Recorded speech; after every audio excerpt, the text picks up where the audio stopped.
question came up in the discussion board about how to model something like these curves found on this roof. And anytime you get into these long swooping curves along with these hard edges, we're going to run into quite a bit of modeling.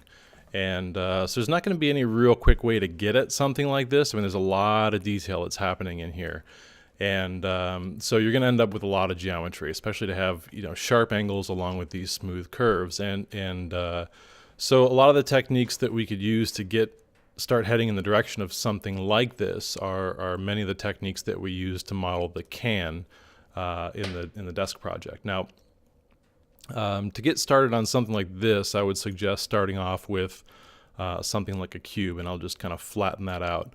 And I'll assume that these edges are going to be the roof line here. So this is basically a kind of a flattened out cube that tapers towards the top with the corners turned up. So I'm not going to model this whole thing because it is will be a pretty significant modeling project, but I'll start pointing in the general direction. So I've just taken a cube here and I've kind of flattened it out, and I'll convert that object to a polygon. I'm also going to change my display here so that I can see some of the lines that are contained inside inside the geometry. Now, currently this only has one segment in all directions, so there's not a whole lot to look at. So we could start this project in a couple of different directions. I'm starting with the simplest geometry I could find. I'm going to go into the polygon mode and select the top polygon component. At that point, what we can do is we should be able to go into the mesh and in the create tool, and we could do something like a matrix extrude. Now this is just one technique. We could manually extrude this, but with the matrix extrude selected, I'll go over here to the property inspector and I'll hit apply. Now that's obviously not the exact shape that I want. It's heading off in the wrong direction.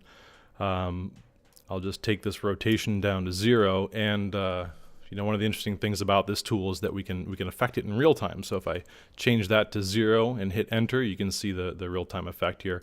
I'll take this extrusion number down, and we can choose the number of steps that we'll use. So we can start to get that outside curve or that taper in the roof line. Okay.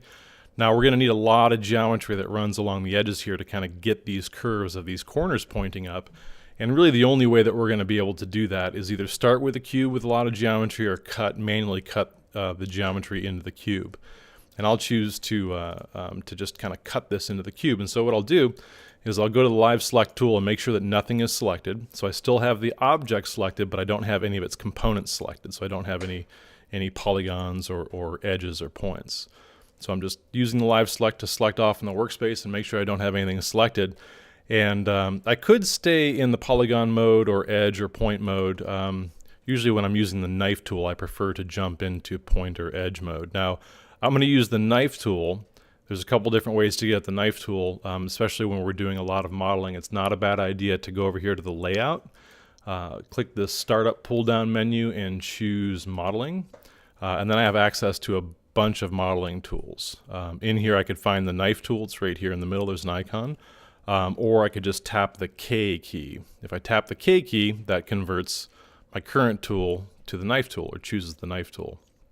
Now before I start cutting in here with the knife tool, with the knife tool selected, I want to go over to the property inspector here, and where it says mode, I don't want to cut with a line. So right now if I click and drag across the object I cut with a line, I'll Command Z to undo that. What I want to do is I want to cut a loop.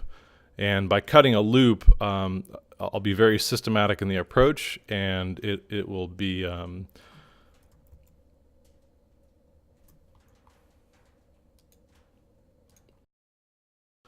so I'll use the knife tool in the loop mode, and I'll be systematic in the approach here, and this way I'll get a really balanced mesh. So what I'm going to do is I'm just going to kind of roll my mouse somewhere at the center here and just click one time, and now you can see I cut some geometry in. And I'll go to the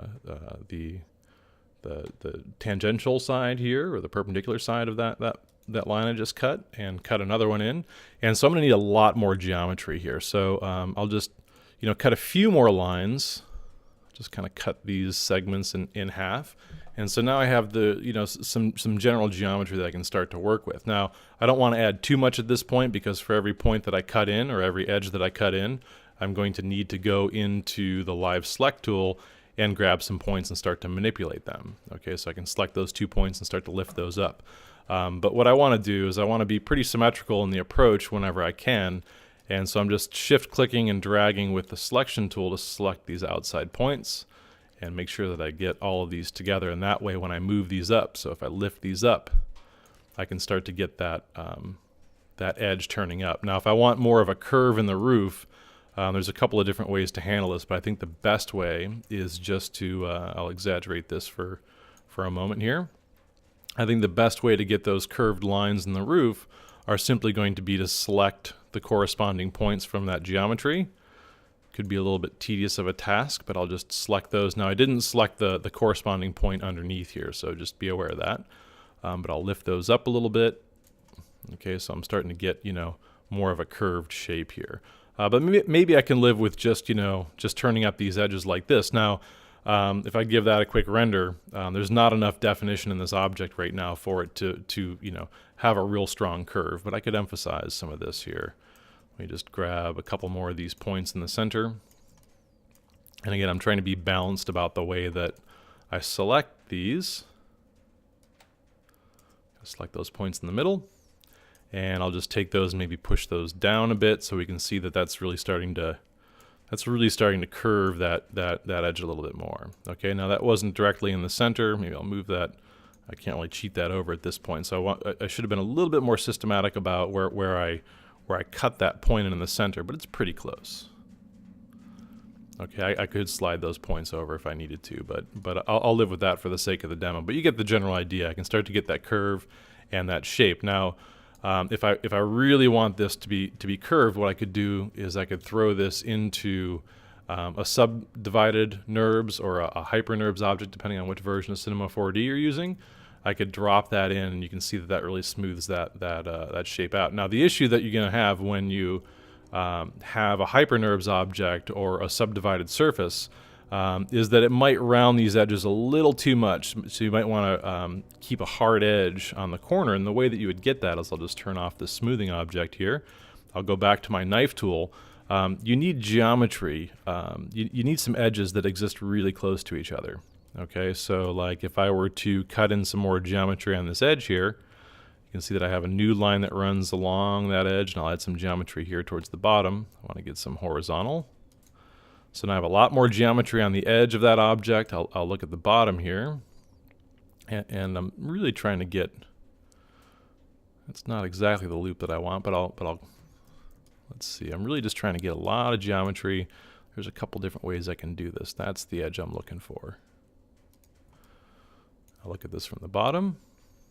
So I'm not getting the geometry I want from the bottom, but for the sake of the demo, I got a lot more geometry here and on the edge. Now when I turn on this hyper NURBS object, you can see that it's at least starting to maintain kind of a sharper edge there. It's still a little soft, so I'll go back in and continue to play with this.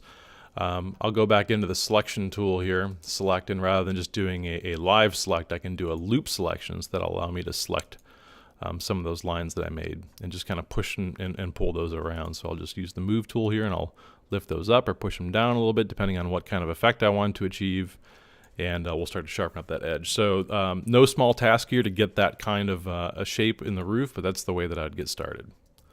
Hope that's helpful. If you do decide that this a little bit too much detail in this geometry, I would suggest just stylizing it, shorthanding it, and experiment with this. But if it can get out of control pretty quickly, I think, when you're dealing with this much geometry. But hopefully that'll point you in the right direction.